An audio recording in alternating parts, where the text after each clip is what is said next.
Hi hello ಎಲ್ಲರಿಗೂ ನಮಸ್ಕಾರ. ಶಾಂತಿ cooking and health ಟಿಪ್ಸ್ಗೆ ಸ್ವಾಗತ. ನಾನಿವತ್ತು ಕೇವಲ 2 ಕಪ್ ಆಗುವಷ್ಟು ರಾಗಿ ಹಿಟ್ಟು ಮತ್ತು 1 ಕಪ್ ಆಗುವಷ್ಟು ರವಾವನ್ನು ಬಳಸಿ ಒಂದೊಳ್ಳೆ ಹೆಲ್ದಿಯಾಗಿರುವಂತಹ ಸ್ವೀಟ್ ರೆಸಿಪಿಯನ್ನು ಮಾಡ್ತಾಯಿದ್ದೀನಿ. ಮಕ್ಕಳಿಗಂತೂ ಈ ರೀತಿಯಾದ ಲಡ್ಡುನ ಮಾಡಿಕೊಟ್ರೆ ತುಂಬಾ ಇಷ್ಟಪಟ್ಟು ತಿಂತಾರೆ. ಬನ್ನಿ ಹಾಗಿದ್ರೆ ಆರೋಗ್ಯಕರವಾದಂತಹ ಈ ಒಂದು ಲಡ್ಡುನ ಹೇಗೆ ಮಾಡೋದು ಅಂತ ಹೇಳಿ. ಈ ಒಂದು ಆರೋಗ್ಯಕರವಾದಂತಹ ಲಡ್ಡುನ ಮಾಡಲಿಕ್ಕೆ ಮೊದಲಿಗೆ ನಾನಿಲ್ಲಿ ಒಂದು ಪಾತ್ರೆಗೆ 2 ಸ್ಪೂನ್ ಆಗುವಷ್ಟು ತುಪ್ಪವನ್ನು ಸೇರಿಸ್ಕೊಳ್ತಾ ಇದ್ದೀನಿ. ನಂತರ 1 ಕಪ್ ಆಗುವಷ್ಟು ಚಿರೋಟಿ ರವಾವನ್ನು ಸೇರಿಸ್ಕೊಂಡು 2 ರಿಂದ 3 ನಿಮಿಷ ರವಾವನ್ನು ಚೆನ್ನಾಗಿ ಗ್ಯಾಸನ್ನು ಮೀಡಿಯಮ್ ಫ್ಲೇಮಲ್ಲಿ ಇಟ್ಕೊಂಡು ಫ್ರೈ ಮಾಡ್ಕೊಳ್ತಾ ಇದ್ದೀನಿ. ರವಾವನ್ನು ಪೂರ್ತಿಯಾಗಿ ಫ್ರೈ ಮಾಡ್ಕೊಳ್ಳೋದೇನು ಬೇಡ, ಒಂದು ಅರ್ಧ ಫ್ರೈ ಆದರೆ ಸಾಕು. ನಂತರ ಅದಕ್ಕೆ ನಾನಿಲ್ಲಿ ಯಾವ ಕಪ್ಪಲ್ಲಿ ರವಾವನ್ನು ತಗೊಂಡಿದ್ದೀನೋ ಅದೇ ಕಪ್ಪಲ್ಲಿ 2 ಕಪ್ ಆಗುವಷ್ಟು ರಾಗಿ ಹಿಟ್ಟನ್ನು ಸೇರಿಸ್ಕೊಳ್ತಾ ಇದ್ದೀನಿ. ನಾನಿಲ್ಲಿ ರವಾವನ್ನು ಅರ್ಧದಷ್ಟು ಹುರಿದಿಟ್ಕೊಂಡಿದ್ದೀನಿ. ಇವಾಗ ರಾಗಿ ಹಿಟ್ಟನ್ನು ಸೇರಿಸ್ಕೊಂಡು ಪೂರ್ತಿಯಾಗಿ 1-2 ನಿಮಿಷ ಇದನ್ನು ಚೆನ್ನಾಗಿ ಫ್ರೈ ಮಾಡ್ಕೊಳ್ತಾ ಇದ್ದೀನಿ. ರಾಗಿ ಹಿಟ್ಟಿನ ಹಸಿ ವಾಸನೆ ಎಲ್ಲ ಹೋಗಬೇಕು, ಅಲ್ಲಿವರೆಗೂ ಇದನ್ನು ಚೆನ್ನಾಗಿ ಫ್ರೈ ಮಾಡ್ಕೊಳ್ಬೇಕು. ನಿಜವಾಗ್ಲೂ ಈ ಆರೋಗ್ಯಕರವಾದಂತಹ ರಾಗಿ ಹಿಟ್ಟಿನ ಲಡ್ಡು ಎಷ್ಟು ಚೆನ್ನಾಗಿತ್ತು ತಿನ್ನೋಕ್ಕೆ ಅಂತಂದರೆ ಬಾಯಲ್ಲಿಟ್ಟರೆ ಕರಗೋ ಹಾಗಿತ್ತು, ಅಷ್ಟು ಚೆನ್ನಾಗಿತ್ತು. ಚಿಕ್ಕ ಮಕ್ಕಳಿಗಂತೂ ಮಾಡಿಕೊಟ್ರೆ ಮತ್ತೆ ಕೇಳಿ ಕೇಳಿ ತಿಂತಾರೆ, ಅಷ್ಟು ಚೆನ್ನಾಗಿರುತ್ತೆ ಈ ಲಡ್ಡು. ರಾಗಿ ಹಿಟ್ಟಿನ ಹಸಿ ವಾಸನೆ ಎಲ್ಲ ಹೋಗಬೇಕು, ಅಲ್ಲಿವರೆಗೂ ಇದನ್ನು ಚೆನ್ನಾಗಿ ಫ್ರೈ ಮಾಡ್ಕೊಳ್ಬೇಕು.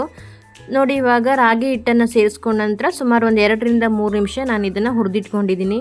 ಇವಾಗ ಇದನ್ನು ಪೂರ್ತಿಯಾಗಿ ಹುರಿದಾದ ನಂತರ ನಾನು ಇವಾಗ ಇದನ್ನು ಒಂದು ಪ್ಲೇಟಿಗೆ ಸೇರಿಸ್ಕೊಳ್ತಾ ಇದ್ದೀನಿ. ಹುರಿದಿಟ್ಕೊಂಡಿರುವಂತಹ ಹಿಟ್ಟನ್ನು ಈ ರೀತಿಯಾದ ಅಗಲವಾದ ಪಾತ್ರೆಗೆ ಸೇರಿಸ್ಕೊಂಡು ಸ್ವಲ್ಪ ಹರಡಿ ಒಂದು ಸ್ವಲ್ಪ ತಣ್ಣಗಾಗೋಕ್ಕೆ ಬಿಡಬೇಕು. ಹಿಟ್ಟನ್ನು ಪೂರ್ತಿಯಾಗಿ ತಣ್ಣಗಾಗೋಕ್ಕೆ ಬಿಡಬಾರ್ದು, ಒಂದು ಸ್ವಲ್ಪ ಬಿಸಿ ಕಮ್ಮಿ ಆದರೆ ಸಾಕು. ನಂತರ ಇದಕ್ಕೆ ನಾನು ಯಾವ ಕಪ್ಪಲ್ಲಿ ರವಾವನ್ನು ತಗೊಂಡಿದ್ನೋ ಅದೇ ಕಪ್ಪಲ್ಲಿ 2 ಕಪ್ ಆಗುವಷ್ಟು ತುರಿದಿಟ್ಕೊಂಡಿರುವಂತಹ ಬೆಲ್ಲವನ್ನು ಸೇರಿಸ್ಕೊಳ್ತಾ ಇದ್ದೀನಿ. ನಂತರ ಕೈಯಿಂದ ನೀಟಾಗಿ ಇದನ್ನು ಮಿಕ್ಸ್ ಮಾಡ್ಕೊಳ್ತಾ ಇದ್ದೀನಿ. ಒಮ್ಮೆ ಹಿಟ್ಟು ಮತ್ತು ಬೆಲ್ಲ ಎಲ್ಲ ಚೆನ್ನಾಗಿ ಕೈಯಿಂದ ಮಿಕ್ಸ್ ಮಾಡ್ಕೊಂಡ ನಂತರ ಇವಾಗ ಇದನ್ನು ಒಂದು ಮಿಕ್ಸಿ ಜಾರಿಗೆ ಸೇರಿಸ್ಕೊಳ್ತಾ ಇದ್ದೀನಿ. ಮಿಕ್ಸಿ ಜಾರಿಗೆ ಸ್ವಲ್ಪನೂ ನೀರಿನ ತೇವಾಂಶವಿರಬಾರ್ದು, ಪೂರ್ತಿಯಾಗಿ ಡ್ರೈ ಆಗಿರುವಂತಹ ಮಿಕ್ಸಿ ಜಾರನ್ನು ತಗೊಳ್ಳಿ. ನಂತರ ಇದನ್ನು ಮಿಕ್ಸಿ ಜಾರಿಗೆ ಸೇರಿಸ್ಕೊಳ್ತಾ ಇದ್ದೀನಿ. ಬೆಲ್ಲದಲ್ಲಿ ಸ್ವಲ್ಪ ಗಂಟಿರುತ್ತೆ, ಅದಕ್ಕೆ ಮಿಕ್ಸಿಗೆ ಹಾಕಿ ಚೆನ್ನಾಗಿ ಪೌಡ್ರ್ ಮಾಡಿಕೊಂಡ್ರೆ ರಾಗಿ ಹಿಟ್ಟಿನ ಜೊತೆ ಬೆಲ್ಲ ಎಲ್ಲ ಚೆನ್ನಾಗಿ ಹೊಂದ್ಕೊಳ್ಳುತ್ತೆ. ಅದಕ್ಕೋಸ್ಕರ ಇದನ್ನು ಮಿಕ್ಸಿ ಜಾರಿಗೆ ಸೇರಿಸಿ ಪೌಡ್ರ್ ಮಾಡಿಟ್ಕೊಂಡಿದ್ದೀನಿ.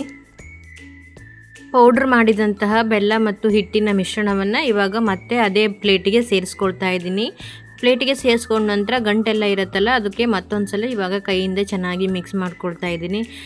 ಹಾಗೆ ನಾನಿಲ್ಲಿ ರಾಗಿ ಲಡ್ಡುಗೆ ಒಂದು ಸ್ವಲ್ಪ ಬಿಳಿ ಎಳ್ಳನ್ನು ಸೇರಿಸ್ಕೊಳ್ತಾ ಇದ್ದೀನಿ. ಹಾಗಾಗಿ ಒಂದು ಕಡಾಯಿಗೆ ಒಂದು ಅರ್ಧ ಕಪ್ ಆಗುವಷ್ಟು ಬಿಳಿ ಎಳ್ಳನ್ನು ಸೇರಿಸ್ಕೊಂಡು ಚಟಪಟ ಅನ್ನೋ ತನಕ ಇದನ್ನು ಚೆನ್ನಾಗಿ ಹುರ್ಕೊಳ್ತಾ ಇದ್ದೀನಿ. ಹುರಿದಾದ ನಂತರ ಇವಾಗ ಇದನ್ನು ಸ್ವಲ್ಪ ತಣ್ಣಗಾಗಕ್ಕೆ ಬಿಡ್ತಾ ಇದ್ದೀನಿ. ನಂತರ ಪೌಡ್ರ್ ಮಾಡಿಟ್ಕೊಂಡಿರುವಂತಹ ರಾಗಿ ಹಿಟ್ಟು ಮತ್ತು ಬೆಲ್ಲದ ಮಿಶ್ರಣಕ್ಕೆ ನಾನಿಲ್ಲಿ 1 ಕಪ್ ಆಗುವಷ್ಟು ಒಣ ಕೊಬ್ಬರಿ ತುರಿಯನ್ನು ಸೇರಿಸ್ಕೊಳ್ತಾ ಇದ್ದೀನಿ. ತುರಿದಿಟ್ಕೊಂಡಿರುವಂತಹ ಕೊಬ್ಬರಿ ತುರಿಯನ್ನು ಮಿಕ್ಸಿ ಜಾರಿಗೆ ಸೇರಿಸಿ ಪೌಡ್ರ್ ಮಾಡಿಕೊಂಡು ನಾನಿಲ್ಲಿ ಸೇರಿಸ್ಕೊಂಡಿದ್ದೀನಿ. ನೀವು ಬೇಕಿದ್ದರೆ ಮಿಕ್ಸಿ ಜಾರಿಗೆ ಸೇರಿಸ್ಕೊಳ್ಳದೆ ಹಾಗೆ ಬರೀ ಕೊಬ್ಬರಿ ತುರಿಯನ್ನೇ ಸಹಿತ ಸೇರಿಸ್ಕೊಳ್ಬೋದು. ನಂತರ ಇದಕ್ಕೆ ಹುರಿದಿಟ್ಕೊಂಡಿರುವಂತಹ ಬಿಳಿ ಎಳ್ಳನ್ನು ಸೇರಿಸ್ಕೊಳ್ತಾ ಇದ್ದೀನಿ. ಇವೆಲ್ಲವನ್ನು ಸೇರಿಸ್ಕೊಂಡ ನಂತರ ಎಷ್ಟು ಸಾಧ್ಯವಾಗುತ್ತೋ ಅಷ್ಟು ಚೆನ್ನಾಗಿ ಇದನ್ನು ನಾವು ಮಿಕ್ಸ್ ಮಾಡಿಕೊಳ್ಬೇಕು.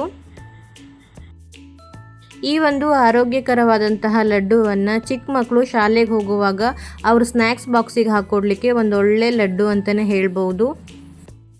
ಹಾಗೂ ಆರೋಗ್ಯಕ್ಕೂ ಕೂಡ ತುಂಬ ಒಳ್ಳೆಯದು. ಸೇರಿಸ್ಕೊಂಡಿರುವಂತಹ ರಾಗಿ ಹಿಟ್ಟು, ಎಳ್ಳು ಮತ್ತು ಕೊಬ್ಬರಿ ತುರಿ ಎಲ್ಲ ಚೆನ್ನಾಗಿ ಒಂದಕ್ಕೊಂದು ಹೊಂದ್ಕೊಳ್ಳೋ ಹಾಗೆ ಎಷ್ಟು ಸಾಧ್ಯವಾಗುತ್ತೋ ಅಷ್ಟು ಚೆನ್ನಾಗಿ ಇದನ್ನು ಮಿಕ್ಸ್ ಮಾಡ್ಕೊಳ್ಬೇಕು. ನಂತರ ಇದಕ್ಕೆ ನಾನಿಲ್ಲಿ ಒಂದು ಒಗ್ಗರಣೆಯನ್ನು ಮಾಡ್ಕೊಳ್ತಾ ಇದ್ದೀನಿ. ಒಂದು ಒಗ್ಗರಣೆ ಪಾತ್ರೆಗೆ 2 ಸ್ಪೂನ್ ಆಗುವಷ್ಟು ತುಪ್ಪವನ್ನು ಸೇರಿಸ್ಕೊಂಡು ಕಟ್ ಮಾಡಿದ ಡ್ರೈ ಫ್ರೂಟ್ಸ್ ಗೋಡಂಬಿ ಮತ್ತು ಬಾದಾಮಿಯನ್ನು ಸೇರಿಸ್ಕೊಳ್ತಾ ಇದ್ದೀನಿ. ಹಾಗೆ ಕೊನೆಯಲ್ಲಿ ಒಣ ದ್ರಾಕ್ಷಿಯನ್ನು ಸಹಿತ ಸೇರಿಸ್ಕೊಂಡು ನಂತರ ಚೆನ್ನಾಗಿ ಹುರಿದಾದ ಮೇಲೆ ಮಾಡಿಟ್ಕೊಂಡಿರುವಂಥ ಹಿಟ್ಟಿನ ಮಿಶ್ರಣಕ್ಕೆ ತುಪ್ಪದ ಒಗ್ಗರಣೆಯನ್ನು ಸೇರಿಸ್ಕೊಳ್ತಾ ಇದ್ದೀನಿ. ತುಪ್ಪ ಬಿಸಿ ಇರುತ್ತೆ, ಹಾಗಾಗಿ ಸ್ವಲ್ಪ ಸ್ಪೂನಿಂದ ಮಿಕ್ಸ್ ಮಾಡ್ಕೊಳ್ಬೇಕು. ನಂತರ ಇದನ್ನು ಎಷ್ಟು ಸಾಧ್ಯವಾಗುತ್ತೋ ಅಷ್ಟು ಬಿಸಿ ಇರುವಾಗಲೇ ನಾವು ಇದನ್ನು ಸಣ್ಣ ಸಣ್ಣ ಉಂಡೆಯನ್ನಾಗಿ ಕಟ್ಕೊಳ್ಬೇಕು. ಬಿಸಿ ತುಪ್ಪವನ್ನು ಸೇರಿಸ್ಕೊಂಡ ನಂತರ ಉಂಡೆ ಕಟ್ಟೋಕ್ಕೆ ಸ್ವಲ್ಪ ಕಷ್ಟ ಆಗುತ್ತೆ, ಆದ್ರೂ ನಾವು ಇದನ್ನು ಬಿಸಿ ಇರುವಾಗಲೇ ಸಾಧ್ಯವಾದಷ್ಟು ಉಂಡೆನ ಕಟ್ಕೊಳ್ಬೇಕು. ಯಾಕಂತಂದರೆ ತಣ್ಣಗಾದ್ಮೇಲೆ ಉಂಡೆ ಕಟ್ಟೋಕ್ಕೆ ಅಷ್ಟೊಂದು ಚೆನ್ನಾಗಿ ಬರಲ್ಲ. ಹಾಗಾಗಿ ಇಲ್ಲಿ ನಿಮಗೆ ಉಂಡೆ ಕಟ್ಟೋಕ್ಕಾಗ್ತಾ ಇಲ್ಲ, ಉಂಡೆ ಕಟ್ಕೊಳ್ಳುವಾಗ ಪುಡಿ ಆಗುತ್ತೆ ಅಂತ ಆದರೆ ನೀವು ಮತ್ತೆ ಒಂದು 2 ಸ್ಪೂನ್ ಆಗುವಷ್ಟು ತುಪ್ಪನ ಬಿಸಿ ಮಾಡಿಕೊಂಡು ಸೇರಿಸ್ಕೊಳ್ಬೇಕು. ಯಾಕಂತಂದರೆ ನಾವು ತಗೊಂಡಿರುವಂತಹ ಹಿಟ್ಟಿನ ಕ್ವಾಂಟಿಟಿ ಜಾಸ್ತಿ ಆಗಿರುತ್ತೆ, ತುಪ್ಪ ಕಮ್ಮಿ ಆಗಿರುತ್ತೆ. ಹಾಗಾಗಿ ಒಂದು 2 ಸ್ಪೂನ್ ಆಗುವಷ್ಟು ತುಪ್ಪನ ಕಾಯಿಸಿ ಮತ್ತೆ ಸೇರಿಸ್ಕೊಳ್ಬೇಕು. ತುಪ್ಪನ ಸೇರಿಸ್ಕೊಂಡ ನಂತರ ಎಲ್ಲ ಹಿಟ್ಟಿನ ಜೊತೆ ತುಪ್ಪ ಎಲ್ಲ ಹೊಂದ್ಕೊಳ್ಳೋ ಹಾಗೆ ಇದನ್ನು ಚೆನ್ನಾಗಿ ಮಿಕ್ಸ್ ಮಾಡ್ಕೊಳ್ಬೇಕು. ನಂತರ ಬಿಸಿ ಇರುವಾಗಲೇ ಇದನ್ನು ಉಂಡೆ ಕಟ್ಕೊಳ್ಳಿ. ಎಷ್ಟು ಸಾಧ್ಯವಾಗುತ್ತೋ ಅಷ್ಟು ಬಿಸಿ ಇರುವಾಗಲೇ ಉಂಡೆ ಕಟ್ಕೊಳ್ಬೇಕು.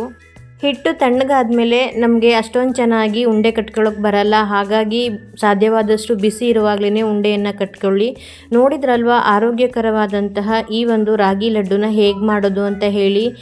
ಇದನ್ನು ಚಿಕ್ಕ ಮಕ್ಕಳಿಗಂತೂ ಮಾಡಿಕೊಟ್ರೆ ತುಂಬಾ ಇಷ್ಟಪಟ್ಟು ತಿಂತಾರೆ. ಹಾಗೆ ಆರೋಗ್ಯಕ್ಕೂ ಕೂಡ ತುಂಬಾ ಒಳ್ಳೆಯದು. ನೋಡಿದ್ರಲ್ವ 2 ಕಪ್ ಆಗುವಷ್ಟು ರಾಗಿ ಹಿಟ್ಟು ಮತ್ತು 1 ಕಪ್ ಆಗುವಷ್ಟು ರವಾವನ್ನು ಬಳಸಿ ಒಂದೊಳ್ಳೆ ಆರೋಗ್ಯಕರವಾದಂತಹ ರಾಗಿ ಹಿಟ್ಟಿನ ಲಡ್ಡುವನ್ನು ಹೇಗೆ ಮಾಡೋದು ಅಂತ ಹೇಳಿ. ನಾನು ಮಾಡಿರೋ ಈ ವಿಡಿಯೋ ನಿಮಗೆ ಇಷ್ಟ ಆದರೆ ಈ ವಿಡಿಯೋನ ನಿಮ್ಮ ಫ್ಯಾಮಿಲಿ ಆ್ಯಂಡ್ ಫ್ರೆಂಡ್ಸ್ಗೂ ಶೇರ್ ಮಾಡಿ. ಹಾಗೆ ಯಾರೆಲ್ಲ ಈ ವಿಡಿಯೋ ನೋಡ್ತಾ ಇದ್ದೀರಾ ಲೈಕ್ ಆ್ಯಂಡ್ ಕಮೆಂಟ್ ಮಾಡಿ. ಹೊಸದಾಗಿ ನಮ್ಮ ಚಾನಲ್ನ ನೋಡ್ತಾ ಇರೋರು ಸಬ್ಸ್ಕ್ರೈಬ್ ಮಾಡಿ ಆ್ಯಂಡ್ ಸಪೋರ್ಟ್ ಮಾಡಿ. ಬಾಯ್, ಹ್ಯಾಪಿ ಕುಕಿಂಗ್. ಮತ್ತೆ ಸಿಗೋಣ ಹೊಸ ರೆಸಿಪಿಯೊಂದಿಗೆ.